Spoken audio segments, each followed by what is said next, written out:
Hello, my dear friend. I hope you are doing great. Welcome back to my channel. If you have not subscribed it, please subscribe it, press the bell icon, hit the like button also. Friends, I am here to assist you for the UPSC preparation. Whatever I am providing here, that is the precise study for the UPSC and all the state PCS examination. Friends, do not worry about the preparation because whatever I am providing here, that is the data from the prominent institution. I am providing all the data within the free amount here. Come along with me and reach up to the zenith of your career. Okay friends, let's get started. Today questions. Start करते हैं. This video would remain in Hindi and English and now I am going to cover 14th video of the economics. First question से start करते हैं. 41st question से start करते हैं. With reference to the Indian council for the agricultural research consider the following statements. Indian council of agricultural research के बारे में statement दिया हुआ है. फर्स्ट स्टेटमेंट है, it is the largest network of the agricultural research and education institute in the world.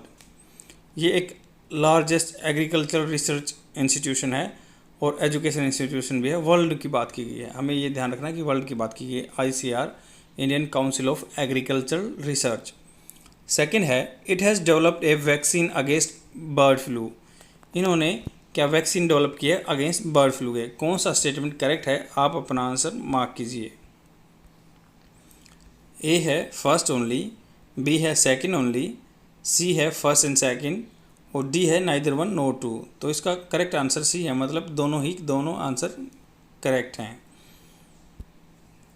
Indian council of agricultural research is a autonomous body, मतलब independent body है. Responsible for the coordinating agricultural education and research in India.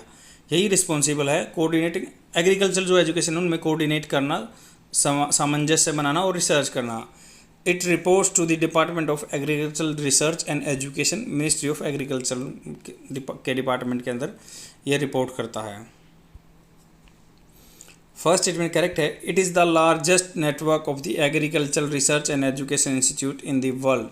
Largest world में है ये.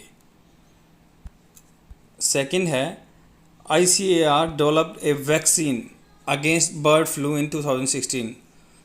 Bird flu के खिलाफ इसने, मतलब उसके क्योर के लिए, ट्रीटमेंट के लिए 2006 में एक वैक्सीन बना था. The vaccine was developed at the high security animal disease laboratory. High security animal disease laboratory बना गया, भोपाल में है जो. The only facility in the country to conduct test for the H5N1 variant of the bird flu. It was entrusted with the task of the developing a vaccine by the ICAR after the avian influenza outbreak. इन्होंने 2006 में bird flu के treatment के लिए एक vaccine बनाई थी ICAR ने. और जैसे उसको बोलते हैं H1N1, जैसे हम स्वाइन फ्लू बोलते हैं, वैसे ये बर्ड फ्लू का H5N1 नाम है. तो इसने इसके ट्रीटमेंट के लिए, जैसे एवियन होता है, बर्ड से रिलेटेड इन्फ्लुएंजा फैल होता है, उसको कर्ब करने के लिए, आउटब्रेक था उसको कर्ब करने के लिए, उसको कंट्रोल करने के लिए वैक्सीन बनाई थी. नेक्स्ट क्वेश्चन पे चलते हैं. With reference to the negative yield bonds which were recently in the news, consider the following statements. ये नेगेटिव यील्ड बॉन्ड के बारे में स्टेटमेंट है. फर्स्ट स्टेटमेंट है, इट इज़ ए डेब्ट इंस्ट्रूमेंट. ये डेब्ट इंस्ट्रूमेंट है. सेकंड है, it is issued by the central bank और गवर्नमेंट. क्या ये इशू किया जाता है सेंट्रल बैंक द्वारा या गवर्नमेंट द्वारा. सेंट्रल बैंक कौन है, RBI.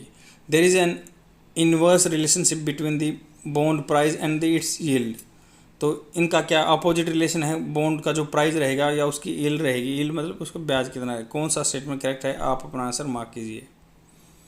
ए है फर्स्ट एंड सेकंड, बी है सेकंड एंड थर्ड, सी है फर्स्ट एंड थर्ड और डी है फर्स्ट सेकंड एंड थर्ड. तो इसका करेक्ट आंसर डी है, मतलब तीनों के तीनों ऑप्शन करेक्ट हैं. ये recently November 2020 China sold negative yield bonds for the first time उन्होंने नेगेटिव यील्ड बॉन्ड सेल किए हैं. The 5-year bond was price with the total yield of the 0.152. Negative है, माइनस का है ये, मतलब 5 साल तक आपको 0.152% आपको कटौती देनी पड़ेगी अगर आप बैंक में पैसा रख रहे हो तो. अभी तो हालांकि हम बैंक में पैसा रख रहे हैं तो हमें उनसे इंटरेस्ट मिल रहा है, बट नेगेटिव यील्ड मतलब आपको पैसे जमा करने के, रखने के, सिक्योरिटी के भी पैसे देने पड़ेंगे। And the 10 year and 15 year security with positive yields of the 0.318% and 0.66% respectively. मतलब 10 और 15 साल में ये 3.318% लगेगा और 15 साल में 0.664% आपको देना पड़ेगा। फर्स्ट स्टेटमेंट करेक्ट है। दिस बॉन्ड्स आर द डेब्ट इंस्ट्रूमेंट दैट ऑफर टू पे investor A maturity amount lower than the purchase price of the bond. मतलब ये बॉन्ड क्या होते हैं? ऑफर्स टू पे investor A maturity amount lower than the purchase price, मतलब जिस प्राइस पे आपने बॉन्ड खरीदे उससे कम प्राइस आपको मतलब मिलेगा, पैसे मिलेंगे बॉन्ड वापस सेल करने पे, क्योंकि वो आपका पैसा सिक्योर कर रहे हैं, उसके वो चार्ज कर रहे हैं, उसको नेगेटिव यील्ड बोलते हैं। सेकेंड स्टेटमेंट करेक्ट है। It is use by the central bank और government. Such instrument are usually in demand during the times of the stress या अनसर्टेनिटी। जब अनसर्टेनिटी हो, स्ट्रेस हो, लग रहा है कि मार्केट में पैसा डूब सकता है, तो बैंक आपसे पैसा लेने रखने के रुपए लेगा, इंटरेस्ट लेगा। Investor purchase this bonds to protect their capital from the significant erosion. मतलब उनको लग रहा है कि मार्केट में पैसा डालने से आपको लॉस होगा, तो इसलिए सेफ गार्ड के लिए बैंक में रख देते हैं, उनके लिए बैंक चार्ज करता है। थर्ड है a bond price moves inversely with its yield और इंटरेस्ट रेट। मतलब बॉन्ड का प्राइस क्या रहेगा, उसका इंटरेस्ट रेट या यील्ड है उसके इन्वर्सली प्रोपोर्शन रहेगा, अपोजिट। मतलब जितना महंगा आपका मान लो पैसा ज़्यादा लगाओगे तो आपका कम ब्याज लगेगा, कम ब्याज देना पड़ेगा। The higher the price of the bond the lower the yield. मतलब आपके ज़्यादा पैसे लगेंगे तो कम आपको नेगेटिव में कम पैसे देने पड़ेंगे, अगर कम पैसे लगा रहे हो तो आपको ज़्यादा देना पड़ेगा। इन्वर्सली प्रपोज है। The reason for the inverse relation between the price and yield is due to bond being fix rate investment. तो ये फिक्स रेट इन्वेस्टमेंट पे होते हैं। Investor might sell their bonds if it is expected that interest rate will rise in the coming months and opt for the higher rate of the bonds later on. ये कह रहा है कि अगर आपको पता चल गया, इन्वेस्टर को जो पैसा डिपॉजिट करने वाला है उसको पता चल रहा है कि आपसे मतलब कहीं और जगह पे कम पैसे देने पड़ रहे हैं, तो वो उन बॉन्ड को बेच देगा किसी दूसरे बंदे को हायर रेट पे, और नेक्स्ट बैंक में वो अपना ऐसे कर सकता है। Conversely bond investor might buy bonds driving the price higher if the believe interest rates and will fall in the future because existing fix rate bonds will have a higher rate और yield.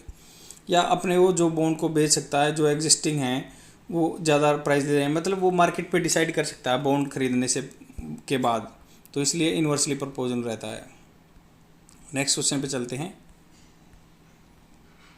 With reference to the quick reaction surface to air missile system which was in the news recently consider the following statements. तो quick reaction surface to air missile, उसके बारे में statement दिया हुआ है। First statement है it is a short range surface to air missile system. ये short range है surface to air missile system. Second है it is design and develop jointly by the Israel and India. ये design develop Israel और India दोनों के द्वारा की गई है। थर्ड है it uses single stage solid fuel propelled missiles. ये यूज़ करता है single stage solid fuel propulsion use करता है, मतलब ईंधन यूज़ करता है। कौन सा स्टेटमेंट करेक्ट है, आप अपना आंसर मार्क कीजिए। ए है फर्स्ट ओनली, बी है सेकंड एंड थर्ड, सी है फर्स्ट एंड थर्ड और डी है फर्स्ट सेकंड एंड थर्ड। तो इसका सॉल्यूशन सी है। Recently DRDO successfully test fire quick reaction surface to air missile QRSAM। Quick reaction है इसका, surface to air missile है, DRDO ने बनाया है। It is a short range 25 to 30 kilometre, 25 से 30 किलोमीटर तक जाता है सरफेस टू एयर मिसाइल। मतलब आप सरफेस से अटैक कर सकते हो एयर में। Which was provides a protective shield to moving armed columns of the army from the enemy aerial attacks. Second statement incorrect है। It is indigenously design and developed by the DRDO. ये indigenously मतलब यहाँ अपने India में ही develop किया गया। Indigenously होता है लोकल मैन्युफैक्चर वाला। थर्ड है correct, the QRSM quick reaction surface to air missile system is a compact and use single stage solid fuel propel missiles. मतलब आजकल जैसे हम लॉन्च करते हैं, ये मान लो मार्स पे लॉन्च करते हैं या हम अपना सैटेलाइट लॉन्च करते हैं, तो 3 स्टेज भी होता है, 4 स्टेज भी होता है। तो बट ये फर्स्ट स्टेज है, only single stage solid fuel propelled है। नेक्स्ट क्वेश्चन पे चलते हैं। 44th क्वेश्चन है, with respect to the sport markets in India consider following statement. Sports market के बारे में स्टेटमेंट है। फर्स्ट है, they led to efficient price realization of the commodities for the traders. तो एफिशिएंट प्राइस रियलाइजेशन, ये efficient price realization कर रहा है कमोडिटीज़ की फॉर द ट्रेडर्स। सेकेंड है, to ensure transparency in price discovery it requires direct meeting between the buyer and the sellers of the commodity. क्या direct contact रहता है buyers और सेलर का। थर्ड है, they can eliminate the issue of the cartelisation of the commodity. Cartelisation मतलब group बना लेते हैं आदमी की भाई इतना ही फिक्स रेट होगा। फोर्थ है, they provide no guarantees in cases where person involve in a transaction default on their contractual obligation. मतलब जो कॉन्ट्रैक्ट हुआ है उससे डिफ़ॉल्ट कर सकता है आदमी, डेविएट हो सकता है ओब्लिगेशन से, तो इसमें क्या है, गारंटी नहीं है। कौन सा स्टेटमेंट करेक्ट है चारों में से, तो आप अपना आंसर मार्क कीजिए। ए है फर्स्ट एंड सेकंड, बी है सेकंड एंड फोर्थ, सी है फर्स्ट एंड थर्ड और डी है फर्स्ट थर्ड फोर्थ। तो इसका करेक्ट आंसर सी है। स्पोर्ट एक्सचेंज, स्पोर्ट एक्सचेंज क्या होता है, refers to the electronic trading platform which facilitate the purchase and sale of the specified commodity। तो स्पोर्ट एक्सचेंज यही है कि जो फैसिलिटेट करता है, सुविधा देता है बेचने में या खरीदने में कमोडिटीज़ का, including agricultural commodity, metals, bullion होता है सोने के जो बिस्किट रहते हैं, by providing sport delivery contracts in this commodities. First statement correct है, sport market led to the efficient price realization. मतलब अपनी चीज़ का आपको रियलाइज होगा कि मेरी चीज़ का क्या कीमत है, क्योंकि अगर मार्केट बायर्स कम है तो उसको अपना प्राइस अच्छा नहीं मिल पाता। As the price is determined by the wider cross section of the people. ज़्यादा पैसे लगाएंगे आदमी, ज़्यादा आदमी पैसे लगाएंगे फ्रॉम अक्रॉस कंट्री, पूरे देश से। सेकेंड स्टेटमेंट करेक्ट है, sports exchange ensure transparency in the price discovery without the need for the buyers and seller meeting each other directly. Directly मिलने की जरूरत नहीं है, पोर्टल पे सब काम होगा, एक पैसा लगाएगा, एक अपना डिसाइड करेगा कि मुझे इस पैसे पे बेचना है या नहीं बेचना है। थर्ड स्टेटमेंट करेक्ट है, sport market ensure participation in the large numbers by farmer, traders and processor across the country transparently efficiently. तो इसमें क्या है, फार्मर है या ट्रेडर भी आ सकते हैं, प्रोसेस करते हैं, जो मान लो रॉ मटेरियल को एग्रीकल्चरल फील्ड से लेके मार्केट तक पहुंचाने में जो प्रोसेस करते हैं उसको सॉर्टिंग करते हैं, छटनी करते हैं। It can eliminate the possibility of the cartelization, मतलब ग्रुप नहीं बनेंगे, and other such unhealthy practice prevalent in the commodity market. तो अनहेल्दी प्रैक्टिस को ये रोकेगा। फोर्थ स्टेटमेंट करेक्ट है, counter party risk is the likelihood और probability that one of this involve in the transaction might default on this contractual obligation. मतलब क्या है, counter party अगर मान लो कोई कॉन्ट्रैक्ट हो रखा है तो यही पोर्टल के थ्रू सबके सामने होगा, तो इसमें एम्बिग्यूटी नहीं रहेगी, वो अपना बैक नहीं कर सकता, कॉन्ट्रैक्ट से भाग नहीं सकता जो बंदा। In spot market in India traders are settled on a guaranteed basis in case of the default any person exchange arrange the payment of money. तो जो एक्सचेंज पोर्टल बना हुआ है वही बियर करेगा और वो भाग नहीं सकता है। And the exchange collects various margin payments to ensure since the trades and guaranteed counter party risk are avoided. तो इसमें रिस्क नहीं होता है। नेक्स्ट क्वेश्चन पे चलते हैं। With reference to the agricultural infrastructure fund scheme which of the following provision under it, कौन से प्रोविजन है इसके अंडर में स्कीम के। Interest subvention of the 3% per annum on the loans up to 2 crore will be available for the 7 year. मतलब interest subvention मतलब 5% पे आपको कोई चीज़ मिल रही है तो आपको 3% क्या पैसे वापस मिल रहे हैं पर एनम ब्याज में से, और 2 करोड़ तक फैसिलिटी है, 7 साल तक के लिए अवेलेबल है। सेकंड है, credit guarantee coverage is available for the eligible bore. Credit guarantee क्या है, गारंटी आपको उधार मिलेगा तो उसका कवरेज किसके है, एलिजिबल बोरोवर्स के लिए है। थर्ड है, the credit guarantee coverage fees is paid by the individual borrower. तो क्रेडिट गारंटी फीस है जो इंडिविजुअल बोरोवर के द्वारा दी जाती है।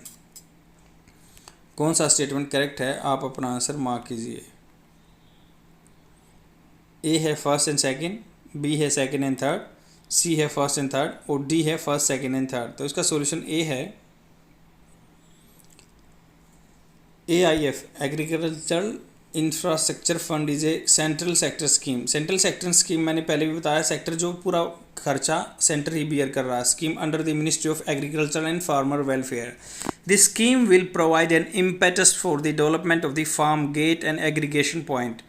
मतलब जो फार्म का गेट है, खेती का जहाँ खेती होती है, उससे लेके मेन पॉइंट तक पहुँचने पे अफोर्डेबल बनाता है, उसको इकोनॉमिकली वाइबल बनाता है कि आदमी खरीद सकें, फाइनेंशियली वाइबल बनाता है। पोस्ट हार्वेस्ट मैनेजमेंट है या post infrastructure. Post harvest management क्या है? सोर्टिंग करनी है, छटनी करनी है, या उसको कोल्ड स्टोरेज में डालना है, या है तो उसको बोलते हैं पोस्ट हार्वेस्ट। मतलब आपकी कटाई, फसल की कटाई के बाद जो मैनेजमेंट किया जाता है उसको लिए इंफ्रास्ट्रक्चर प्रोवाइड करना, स्टोर हाउस, वेयर हाउस वगैरह। फर्स्ट स्टेटमेंट करेक्ट है। Under this scheme rate 1 lakh crore will be provided by banks and financial institution as loan to the primary agricultural credit society, PACS बोलते हैं, market cooperative society, FPO, self help groups, farmers joint liability groups, agricultural entrepreneur, startups, etc. All loans under this financing facility will have interest subvention 3% per annum। आपको interest वापस मिलेगा, loan up to 2 crore.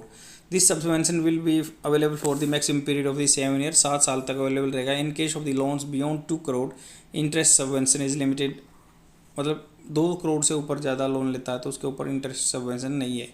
Second statement correct है। Under this scheme credit guarantee coverage will be available for the eligible borrowers for the financing facility under the credit fund trust for the micro and small enterprises scheme for a loan up to 2 crore. मतलब eligible के लिए, सब के लिए eligible नहीं है, ये सब के लिए वैलिड नहीं है। थर्ड स्टेटमेंट करेक्ट है, इनकरेक्ट है। The fee for credit guarantee coverage will be paid by the central government, not by individual borrowers. तो क्रेडिट गारंटी है जो गवर्नमेंट के द्वारा दी जाती है, ना कि इंडिविजुअल बोरो के द्वारा फीस दी जाती है उसकी। नेक्स्ट क्वेश्चन पे चलते हैं।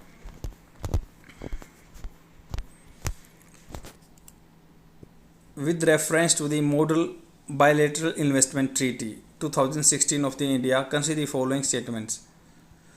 तो मॉडल बायलैटरल इन्वेस्टमेंट ट्रीटी के बारे में बात की है। फर्स्ट स्टेटमेंट है, it's shifted to an enterprise based definition, the nature of the investment to be protected under BITS। तो मतलब इंटरप्राइज होता है इंडस्ट्री बेस्ड, जैसे इंटरप्राइज बेस्ड रहती डेफिनेशन होती है। Investment to be protected under BITS, bilateral investment treaties के अंदर जो पैसा इन्वेस्ट किया जाता है उसकी प्रोटेक्शन को ही बोलते हैं। सेकंड है, matters related to the government procurement subsidies taxation are completely excluded from the इस एम्बिट। मतलब इसके डोमेन से बाहर है क्या, जो गवर्नमेंट की प्रोक्योरमेंट की सब्सिडी देती है, टैक्स लगाती है, उसके बाहर है। कौन सा स्टेटमेंट करेक्ट है, आप अपना आंसर मार्क कीजिए। तो मॉडल बायलैटरल इन्वेस्टमेंट ट्रीटी 2016 के बारे में, ए है फर्स्ट ओनली, बी है सेकेंड ओनली, सी है दोनों ठीक हैं, डी है दोनों गलत हैं। तो इसका सोल्यूशन सी है, दोनों ही ठीक हैं। 2016 में government brought a new model bilateral investment treaty that is to be used under renegotiating all the existing comprehensive economic partner cooperation agreements, comprehensive partnership agreement and free trade agreement. तो अभी CCEPPA के बारे में बात की गई थी, क्योंकि हम दूसरे मान लो 10 आसियान कंट्री थे, 6 ये थे कि अपना हो गया साउथ कोरिया, हो इंडिया हो गया, साउथ कोरिया हो गया, जापान हो गया, ऑस्ट्रेलिया हो गया, इनको भी इन्वॉल्व कर रहे थे। तो ऐसा ही कोई मतलब बायलैटरल इन्वेस्टमेंट ट्रीटी है, 2 कंट्रियों के बीच में एक सामूहिक बात हो जाती है कि हम आप पे टैरिफ नहीं लगाएंगे, आप हम पे टैरिफ नहीं लगाओगे, टैक्स रेजिम इतना रहेगा। एक दूसरे के एक्सपोर्ट इंपोर्ट को बढ़ावा देने के लिए बायलैटरल इन्वेस्टमेंट ट्रीटी मॉडल बनाया। तो इसका फर्स्ट स्टेटमेंट करेक्ट है। As per the model bilateral investment treaty 2016, investment is defined in terms of the enterprise while protecting bilateral investment treaty. Second statement correct है। It excludes matters such as government procurement, taxation, subsidy, compulsory licensing, national security to preserve the regulatory authority of the government. तो ये matters को exclude करता है, जैसे procurement है, taxation है, subsidy है, कंपल्सरी लाइसेंसिंग वगैरह, तो इसको एक्सक्लूड करता है। नेक्स्ट क्वेश्चन है, with reference to the differences between nominal effective exchange rate and the real effective exchange rate, consider the following statement. इनके बारे में स्टेटमेंट दिया गया है। Both give weighted average of the exchange rate of the Indian rupee against a set of the currencies. Second है, when inflation rises in India the value of the NEER becomes more than REER. अगर मान लो महंगाई बढ़ रही है तो नीर की वैल्यू ज़्यादा होगी जाएगी क्या रीर से, नॉमिनल एक्सचेंज रेट से ज़्यादा हो जाएगी क्या? कौन सा स्टेटमेंट करेक्ट है? आप अपना आंसर मार्क कीजिए। ए है फर्स्ट ओनली, बी है सेकंड ओनली, सी है दोनों ठीक हैं, डी है दोनों गलत हैं। तो इसका ए आंसर करेक्ट है। Nominal effective exchange rate is the weighted average of the bilateral nominal exchange rate of the Indian rupee in terms of the foreign currency।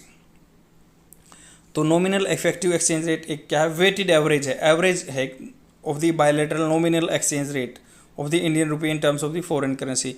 Indian currency का फॉरेन करेंसी के terms कितने हैं, कितने रुपए में कितना dollar आता है, उसके हिसाब से उनका एवरेज निकालना है। The real effective exchange rate is defined as the weighted average of the nominal exchange rate adjusted for the relative price of the differential between India and foreign country. उनमें क्या है, दोनों का एवरेज किया जाता है, इनमें डिफरेंस लिया जाता है रियल में। Thus, both give the weighted average of the exchange rate of the Indian rupee against a set of the currencies. Second statement incorrect है। Rear is obtained when the weight of the inflation is adjusted with the near। तो rear जब obtain किया जाता है जब उसका inflation के according near का rate decide किया जाए। So when inflation rises in India, the value of rear becomes more than the near।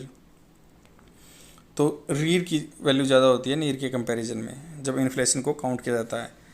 Next question पे चलते हैं। With reference to the alternative investment fund AIF, उसके बारे में स्टेटमेंट है। First statement, they are privately pooled investment vehicles collecting funds from the domestic investor only.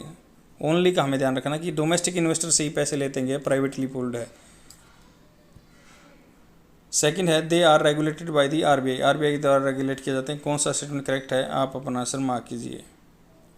ए है first only, B है second only, सी है दोनों ठीक हैं और डी है दोनों गलत हैं।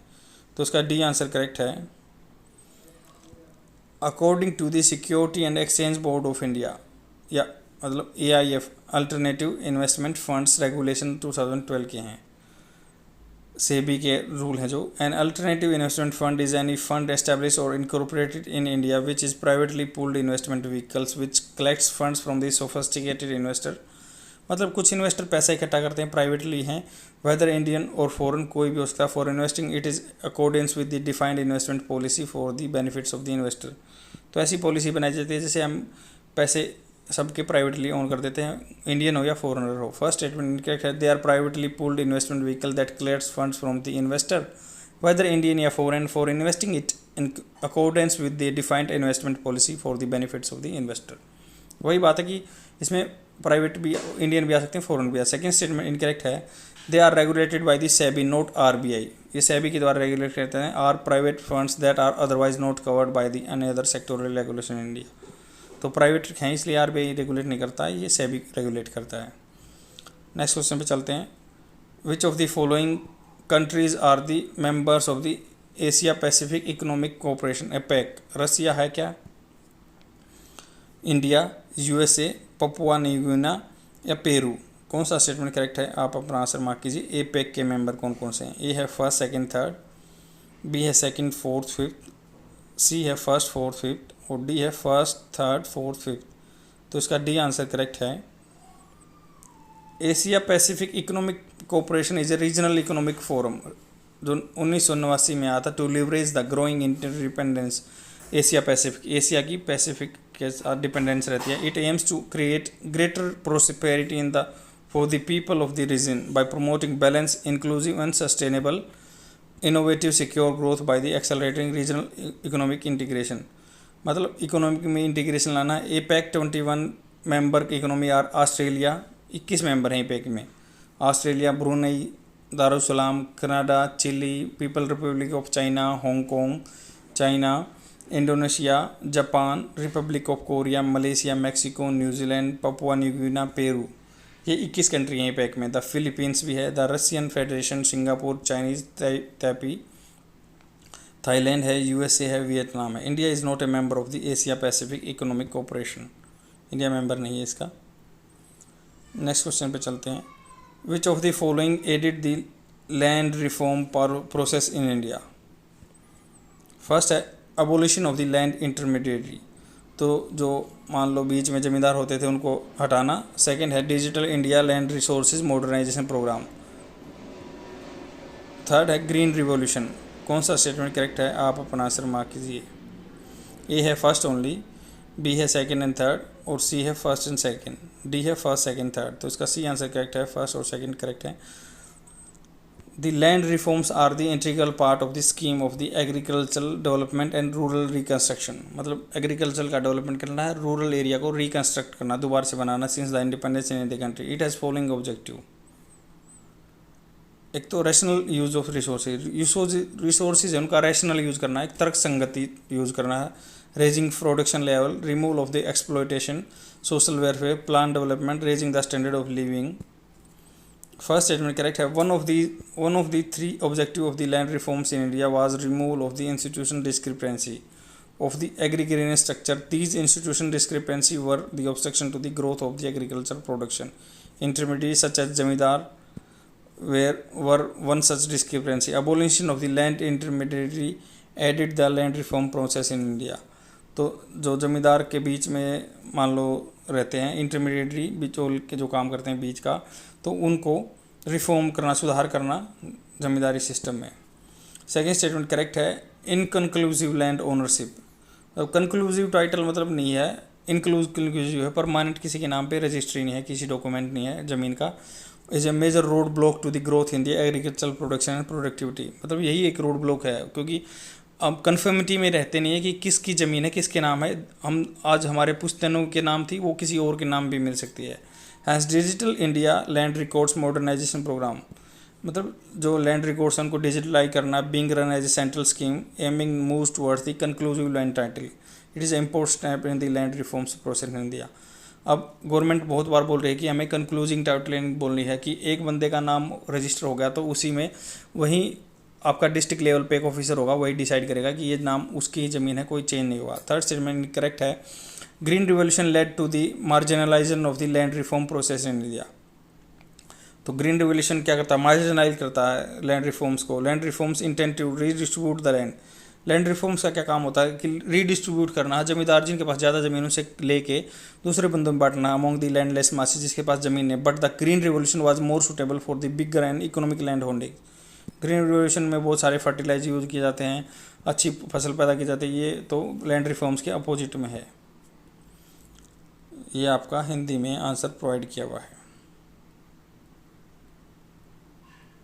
That is all for today. I will come tomorrow, and please share my video among your friends so that they can get benefited within the free amount, because whatever I am providing here, that is the precise study for the UPSC and all the state PCS examination. Okay friends, I will come tomorrow. Thanks for watching. Bye.